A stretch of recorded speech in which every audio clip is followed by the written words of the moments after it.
Hey, what's going on, you guys? It's Brandon here. I just want to apologize ahead of time for not having another Half-Life Mods episode out. I've been kind of lazy and there's been construction going on outside, so my whole place has been rumbling around. But I'll tell you what has been on my mind recently, the Edmonton Short Film Festival 48-hour mobile film challenge. So basically I got 48 hours to make a short film, less than 2 minutes long, and then I submit it to them, and it's got a chance to be screened at a short film festival. Ain't that neat? So I thought that I'd make a little making of documentary, so you and I together can go on the journey of making a film over the course of 2 very stressful days. Now, what keeps you restricted to having to make it in this 48-hour period is that there's 3 certain elements that must be contained within your film. Last year, for the same challenge, I did Johnny Hockey Hands. So the 3 challenges for this year's festival is that a character must say oil country, a character must touch a wild rose, the provincial rose of Alberta, and there must be an Alberta road sign. So, let's get to the writing desk and think up some ideas, shall we? Here we are at the writing desk, and let's think up every idea we can think of considering those 3 criteria, and we'll see where we go from there. Alright, so I got 9 ideas down for different stories. A few of them I like more than others. For example, I had an idea of doing a Joel Haver style animation about a guy who just finds a monster casually out walking along the plains. I don't really like that one so much, and doing a different animation style, if I don't manage to learn it in time, I may risk not being able to hand my project in at all. Another idea I had, and this one I actually like a lot, is a man walking along the middle of the road as if he's trying to find a oasis for water or food. And he finally comes to the light at the end of the tunnel, and it's just a co-op gas bar. I thought that was pretty good. Now it's time for me to go through every idea that I have here and weed them out until I find the one that I want to do. Alright, so it's only been about 3 minutes, but I think I weeded it down. Funny enough, it's not the one I thought I was going to do, but overall I think the one that's going to be the most fun to film and perhaps the most enjoyable to watch would be the one where a man just simply has a brief conversation with himself from the future. It's very brief and short, and it kind of comes back around to itself. At least that's the idea in my head. So let's get to writing it. You can really write with whatever you want to use, but just for shits and giggles, check out this dinosaur. This is an old typewriter that a neighbor of mine gave me. It's pretty old, almost 100 years old. I don't use it as much as I should, so I'll write the short film on this. Thanks for the typewriter, Brenda.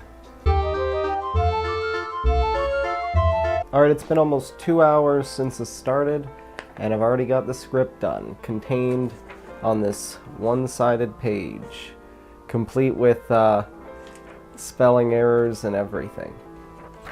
It's not the best, but now is the time for me to go over the script, work on all those writing errors. I might rewrite it, I might not. I mean, only me and one other person will be seeing this. It's only a 2-character bit. And I kind of mixed around with the original story.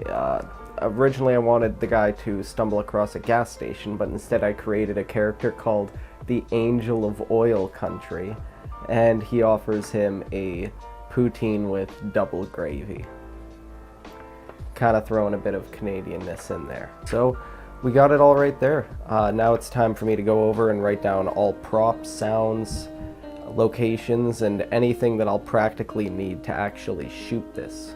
Alright, so I got my props and locations sheet down. It's got props and locations as well as the music that I want to use in it.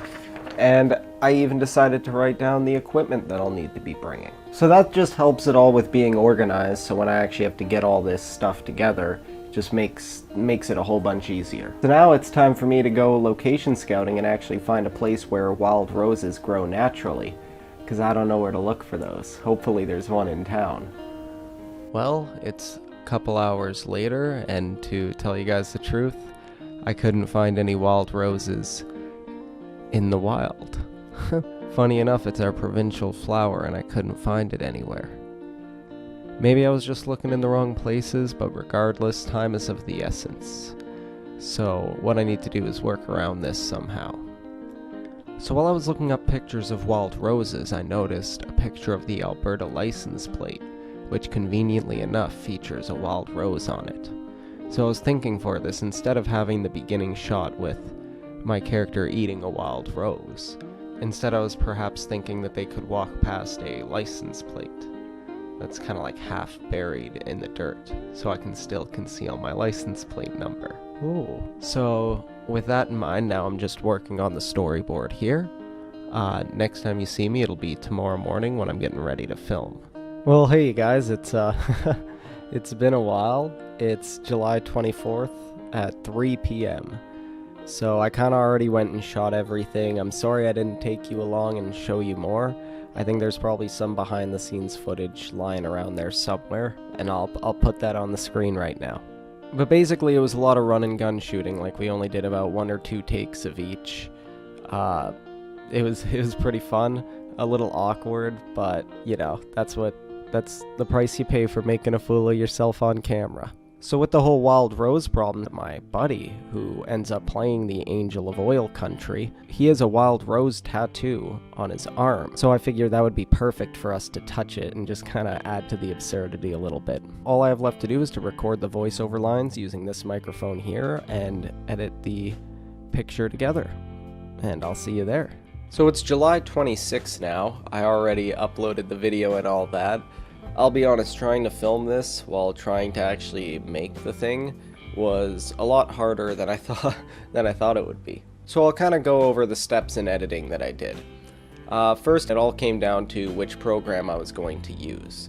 You see, on my computer I have Sony Vegas and Adobe Premiere.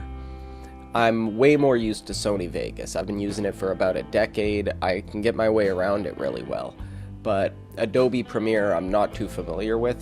I'm still kind of in the relearning how to walk phase with Premiere. So I edited the video on Sony Vegas. I know that it's not as complex, but I didn't need it to be. First I edited the video without any sound, and then I went through with sound effects and music, and then I did my voiceover at the end. I also made a few posters, made a few teasers and trailers. I also plan on doing a little goofy interview section as well as this mini documentary here. But I guess now that it's uploaded and it's all made and put out there, I guess all I can do is give some advice to anyone who's planning on trying a similar concept. Say you've got a 48-hour filmmaking challenge in your town. My biggest piece of advice would be that you're gonna fuck up at some point, but that's okay. Doing this challenge really shows the ability for us to make with what we have. There were a lot of shots that the lighting was messed up and I just couldn't use them. I really wish I'd used this microphone to record the line at the end where I say that there's no fork. Instead, I just used the microphone that was on the phone, which was stupid considering that I brought this for that exact purpose. But I was lazy, but that's okay, because although what we make isn't Oscar worthy, it's the fact that we made it that counts. My father, who was behind the scenes for most of the film's production, said himself that it was one of the nicer days he had had in a long time. And I agree with that sentiment. It was really nice to go out there with a few friends and to be able to act like idiots and do goofy stuff and laugh together. It was a really nice time. And that great feeling outweighs any kind of feeling of rejection or guilt that you may have over something not turning out the way you wanted it to. And overall, it was a really nice experience and it was really fun. I really enjoyed it. So, to all you out there, get to making whatever you wanted to make, stay creative, and have fun. That's the most important part. I'm Brandon, and I'll see you next time I see you. Thanks for watching.